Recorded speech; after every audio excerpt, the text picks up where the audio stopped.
আসসালামু আলাইকুম। আরও একটি তাজা প্রাণ কিছু মানুষের অবহেলার কারণে আসলে এইভাবে ঝরে গেল।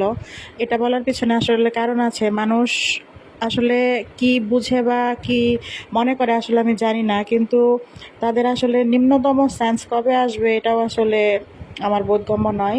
দেখেন, এত সুন্দর একটা বাচ্চা, ফুটফুটে বাচ্চা, এত ওজন নিয়ে সে জন্মগ্রহণ করেছিল, কিন্তু দুনিয়াতে সে থাকলো না। তার আসলে হয়তোবা এইটুকুই হায়াত ছিল, আল্লাহ তাআলা মহান।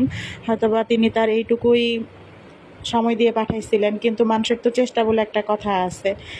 এই বাচ্চাটা দ্বিতীয় বাচ্চা ওনাদের প্রথম বাচ্চাটা হচ্ছে সিজারের মাধ্যমে হয়। তো ওনারা যখন ওনাদের হচ্ছে প্রসব ব্যথা শুরু হয়, তখন ওনারা চিন্তা করেছিলেন যে আর সিজার করাবেন না, বা এই বাচ্চা নর্মালি হবে। যার কারণে হচ্ছে ওনারা দুইটা ডেট ওভার করেছেন, যার ফলে হচ্ছে বাচ্চা পেটের মধ্যে মল খেয়ে ফেলে। ওনারা তারপরেও হচ্ছে হসপিটালে নিয়ে আসেন না। ওনারা চিন্তা করেন যে হয়তো বা নর্মালি হয়ে যাবে।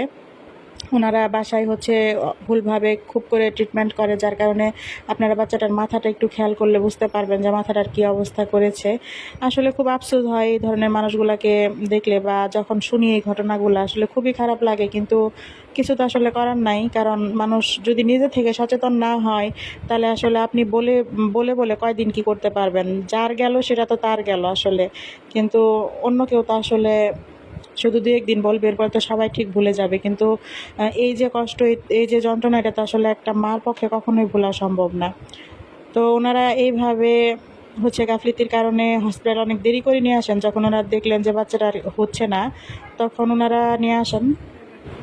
কিন্তু আসলে তখন অনেকটাই দেরি হয়ে গিয়েছিল, যার কারণে আসলে আর কোনো লাভ হয় নাই। বাচ্চাটা একটু জীবন ছিল, কিন্তু ডাক্তাররা তাকে আসলে বাঁচাতে পারেন নাই। আফসোস।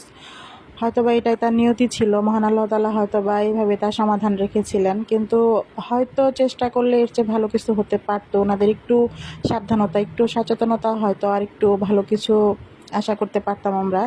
কিন্তু এই যে মানুষ বেশি বুঝলে যা হয়, যার কারণে হচ্ছে এমনটা হয়ে গেল। আপনারা যারা এই ভিডিওটা দেখলেন, নিশ্চয়ই আপনারা বুঝতে পারছেন যে আমি কী বুঝাইতে চাইলাম আপনাদেরকে। আপনারা অবশ্যই সচেতন থাকবেন, সতর্ক থাকবেন, কারণ ৯ মাস কষ্ট করার পরে আসলে এই দিনটা যদি দেখতে হয়, তবে এর চেয়ে কষ্টের, এর চেয়ে ভয়াবহ আসলে আর কিছুই হতে পারে না, আমার মনে হয় যেটা। তো আপনারা অবশ্যই সচেতন থাকবেন, সতর্ক থাকবেন, যাতে এরকম কোনো ঘটনা আপনাদের সাথে না ঘটে। কারণ এটা আসলে খুবই হৃদয় বিদারক ঘটনা। আমার খুবই খারাপ লেগেছে, যার কারণে আমি আপনাদের সাথে শেয়ার করলাম। আর আশা করতেছি আপনারা বুঝতে পেরেছেন যে আমি কি বোঝাতে চাইলাম। সকলেই ভালো থাকবেন। সকলের জন্য অনেক অনেক শুভকামনা। বাচ্চাটার জন্য অনেক অনেক দোয়া রইল। মহান আল্লাহ তাআলা তার মা বাবাকে ধৈর্য ধারণ করার তৌফিক দান করুক। এছাড়া আসলে কিছুই বলার নাই।